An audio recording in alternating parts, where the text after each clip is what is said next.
आज हम लोग जो है सब्जेक्ट भूगोल क्लास 10वां एक्सरसाइज 2 शीर्षक भूमि और मृदा संसाधन का टॉपिक 8वां मृदा संसाधन के बारे में जानेंगे कि मृदा संसाधन क्या है।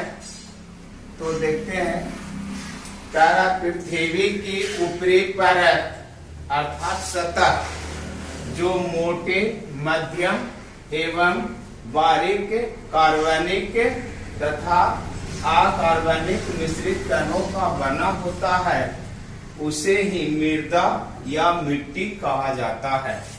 कहने का मतलब हुआ कि पृथ्वी का जो सबसे ऊपरी परत होती है वह परत जो मोटे मतलब उसका तन जो होते हैं थोड़ा मोटे होते हैं, मध्यम होते हैं, इतना भी मोटा नहीं होते हैं कि बहुत बालू के जैसा होता है, नहीं, बालू से भी थोड़ा बारीक होता है, मध्यम एवं बारीक कार्बनिक पदार्थ और अकार्बनिक पदार्थ, कार्बनिक पदार्थ और अकार्बनिक पदार्थ का मिश्रित कणों का जो बना होता है, मतलब वो प्रौढ़ा परत में जिसमें कार्बनिक पदार्थ और अकार्बनिक पदार्थ दोनों मिला हुआ होता है, मिश्रित होता है, वही परत हमारा जो है मृदा कहलाता है।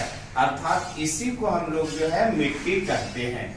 मृदा जो है एक मूल्यवान प्राकृतिक संसाधन होता है।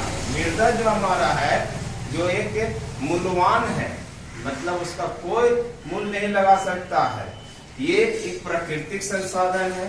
इसी की मृदा पर ही जो है वनस्पतियां जो है उगती है, फलती है और फूलती है।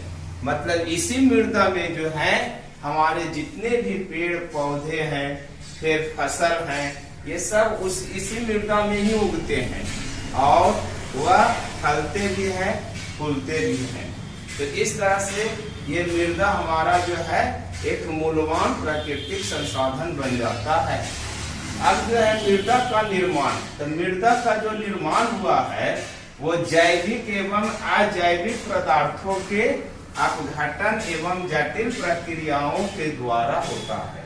मतलब इसका निर्माण जो है बहुत लंबे समय से प्रक्रिया, एक जटिल प्रक्रिया होती है, उस प्रक्रिया के ही द्वारा ये बनता है, जिसमें कुछ रासायनिक अभिक्रिया भी होते हैं। इसमें जो है मूल चट्टान जो है अपघटित होते हैं, समयानुसार धीरे धीरे अपघटित होते हैं, टूटते हुए बारीक होते चले जाते हैं। वर्षा होती है तो वो बारीक कण जो है सड़कर अपघटित होकर जो है काय बन जाता है, काय जिसको हम लोग पंख कहते हैं। और वह काय जो है, काय में धीरे धीरे जो है उसमें सूक्ष्म जीव अर्थात बैक्टीरिया उत्पन्न हो जाती है और वही बैक्टीरिया जो है फिर सड़ गल कर जो है ह्यूमस के रूप में एक छोटे छोटे उसके शरीर का टुकड़ा जो है हो जाता है, जिसको हम लोग ह्यूमस कहते हैं। और वह ह्यूमस जो है तैयार होने पर हमारा एक मृदा का रूप में तैयार होता है। तो ये लंबे प्रोसेस होती है, ये बहुत लंबे प्रोसेस धीमी गति से होती है और यह जो है हमारा बनने में बहुत समय लगता है। लेकिन यह जो है एक जटिल प्रक्रिया है जिसमें जैविक और अजैविक पदार्थ दोनों होते हैं। जैविक पदार्थ हो गए जैसे बैक्टीरिया, पेड़ पौधे का अवशेष भाग, और अजैविक जैसे मूल चट्टान हो गए। तो ये सब जो है खनिज पदार्थ का टुकड़ा हो गया। तो ये सब जो है हमारा जैविक और अजैविक पदार्थों के जो है अपघटन होती है और अपघटन होने के बाद एक जटिल प्रक्रिया होता है, वो प्रक्रिया के द्वारा हमारा मृदा का निर्माण होती है। मृदा का 10वां टॉपिक है मृदा निर्माण के कारक। अब मृदा निर्माण में कौन कौन से जो है कारक जो है भाग लेते हैं। तो हमारे मृदा निर्माण करने में मुख्यतः जो है 5 जो है घटक जो है का भाग लेते हैं निर्माण करने में। अब 5 गो में है, सबसे पहला स्थानीय चट्टान, वहाँ का स्थानीय जो चट्टान है, पूर्ववर्ती जो चट्टान है, उससे जो है उसी प्रकार का मृदा बनता है, और वहाँ का खनिज कण। दूसरा जो है भू आकृति एवं ऊंचाई, माने वहाँ की भूमि की जो आकृति है वह जो है उसका जो है सहयोग करता है, वहाँ का मृदा तैयार करने में ऊंचाई सहयोग करता है। तीसरा है स्थानीय जलवायु, फिर जो है तीसरा घटक है मृदा बनने में सहयोग करते हैं वहाँ के स्थानीय जो जलवायु है वो वहाँ का सहयोग बनते हैं घटक है। और चौथा है वनस्पति एवं जीव, और चौथा में हमारा जो है मृदा बनने का मुख्य घटक है हमारा वनस्पतियां, मतलब पेड़ पौधे, और जीव अर्थात माने जीव जंतु, ये जो है चौथा घटक है जो हमको मृदा बनने में मदद करते हैं।